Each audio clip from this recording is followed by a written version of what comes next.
my attempt at bringing a little beauty into the trailer, but it kept dumping and the water was running out.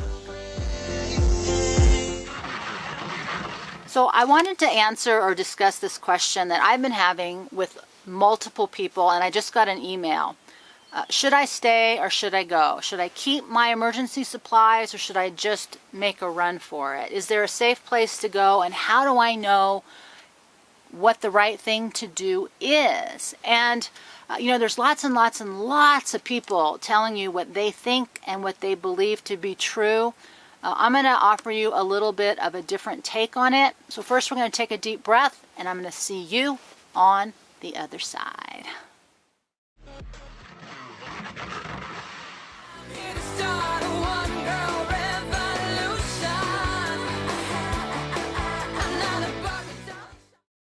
So I shared in my last video that a lot of the decisions I've made in the last year or so have really not turned out very well. But the number one thing they all have in common is most of those decisions were made from a place of panic and fear. This is going to happen, we're going to run out of food, we're going to run out of money, we're going to not be able to travel. And it's really hard to not get swept up into the panic and the fear and the uncertainty and the chaos and the anxiety. So this is a longer conversation, and this is going to be just one piece of it. So I'm going to talk about a lot of different aspects as we move forward. But today I want to just talk about one thing. When it comes to making decisions in moments of crisis and uncertainty, and there's really a couple basic things that are going to happen. One is if there's a real crisis, if the soldiers are in the street, if the tornado's coming, if the sun is exploding, that's a crisis, and you will just do what you're going to do. You can't prepare or control that critical crisis moment. You just have to trust in your capacity to respond to it. The second thing that happens is I have the money and the resources to make decisions along the way. And so I take in a lot of information, I move to a certain place, I buy certain things, I make a plan, and I think, okay, this plan is going to keep me safe. I'm just going to dig in and stick with the plan. Now, whether that works out or not, you just don't know, because there's too many uncertainties and things that you can't control in that process. The third is where a lot of us are. I don't have the money, the resources, or the physical capacity, or the energy, or the focus, or whatever. I don't have a way to be perfect and plan this perfect survival, safety, and comfort plan that everybody's always talking about that you should prepare for. We do the best we can. We buy some extra food. We try to get supplies. We try to sort of have a plan. But there's so much fear because we just know what we don't want. We don't want to die. We don't want to suffer. We don't want to lose more than we already lost. We don't want to have things be worse where we go than we already are. And here's what happens for this other group, which I would put myself in and a lot of other people in. Because we have limitations, because there's not an easy, obvious path forward. We're not James Wesley Rawle. We don't have a CIA background. We don't have a great pension. We don't have a 30-year history of building our redoubt and becoming an expert on all things survival. Most of us are just banging around doing the best that we can. So when we're in a position of uncertainty and limitation and fear, what happens is the more fear and uncertain and doubtful and anxious we become, the more cut off we are from that internal wisdom that will guide us with the real decision. So it's easier to do when everybody else is calm and only you're in chaos, because there's a safety net that's going to catch you, right? If you screw up, you can call 911 and someone's going to show up. Right now, the safety net's in chaos, and all we have is ourselves, and we have to find a way to manage with all this chaos and uncertainty. And so I've had a couple times in my life where I've heard super clear, get out now. So I have an experience of what that feels like. Whether it was the right thing to do or not, I don't know, because You know, if you're avoiding the car crash by going down a different road, you don't know. But the other thing that happens is, in my experience, because I've been living, you know, with my rear end hanging off the ledge here for so long, what I've learned in my process is that it wasn't until I took a step out into the unknown, so there was nothing there, that something would come up underneath my feet and hold me steady. But it didn't happen ahead of time. It only happened when I took that first step into uncertainty or the unknown. Would it meet me? The more I try to control it, the less outcome often that I have that I want, which doesn't really help when you see the world falling apart around us. So these questions like, should I buy more food? Should I keep my money? Should I get up and go even though I don't have anywhere to get up and go to? Is it going to be better to stay, or is it going to be worse to stay?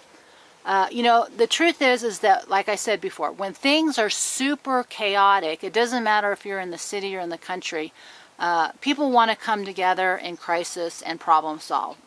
And cope. That just happens. So I wouldn't worry about the actual crisis moment, because you will handle that and you will deal with it.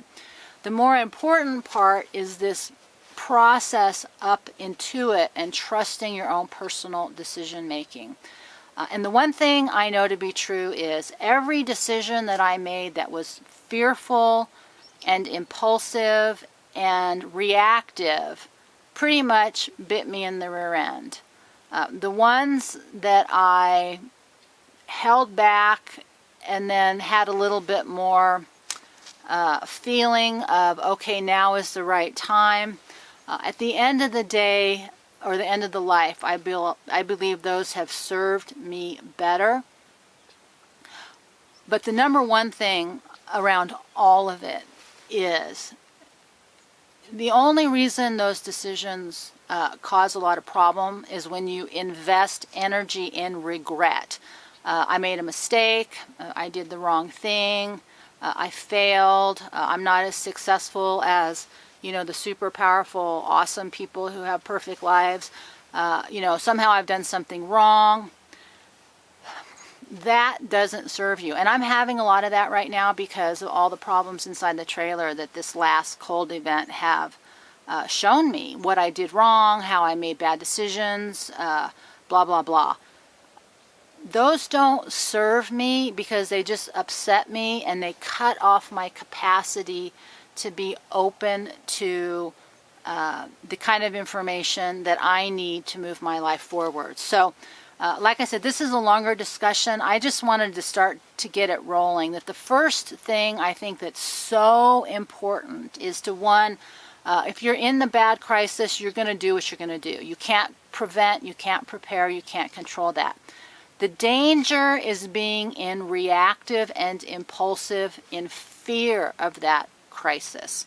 And so whatever you need to do to make peace with yourself, that you have faith in yourself, that you have faith in your friends or your community, you have faith in God, whatever your source of faith is, to really shore that up and trust that it may not be okay for other people looking at you, but it's okay and it's working out the way your life is supposed to. And that's really hard because people, you know, they look at your life and they judge it and they say you're doing something wrong. Your life is between you and, you know, what created you. It's not between anybody else. You are here to learn specific things, not be a specific way or live a specific life. And all the energy we put into our regret and our remorse and our anger and our, you know, victimization and all that stuff does not serve our soul. It just drags us down. So whatever decision we make, we're doing the best we can, and we just need to own that decision. And that's, you know, where I'm trying to make peace with my decisions. You know, everybody knows I don't want to be here, but I have no idea where to go. I'm still sorting out my stuff. I've done really good with that. I've gotten rid of a lot. I still have too much. You know, what do I keep? What do I let go of? I'm going to talk a little bit more about that in the future. But for today, I just wanted to get this video out. The most important thing to do is if there's a super crisis, you will deal with it. Everybody does. If there is, in this lead-up period to what we fear, the most powerful thing you can do is work on managing your anxiety and your fear and not being overly reactive, because that cuts off that intuitive impulse that gives you clear direction, whether you think of that as your higher self, whether it's angels, whether it's God, whatever you do. We have that intuitive part in us that will guide us, but fear and anxiety cut us off from it. So if you can only do one thing, the thing would be, how do I calm myself down in this moment, not any time in the future, in this moment? This is what I'm doing, so that I don't make more bad decisions. And then I will just accept the consequences of that, whatever it looks like. Whether it is, to pack up and just go and say, I'm going to accept the consequences of that decision. I've made the decision to just stay and organize myself regardless of the outcome. I'm going to own that decision, even if, the enemy invades or the sun explodes. So that's where I am right now. So this is very complex. It's really hard what's going on out in the world today. And it's not fun. And most of us don't want it. So all we can do is decide who we want to be in this process, because we've all lost control of this process. There is no guaranteed outcome. If you're an outcome-oriented person, good luck with that. This is a process, and we've only just begun. So we're going to take a deep breath. I'm going to have faith in you that you're going to be able to really find ways to calm yourself down. I'm working on that, on ways to calm myself down. That was my attempt to bring a little bit of beauty into the trailer. And with that, we're going to keep breathing, and I will see you next time.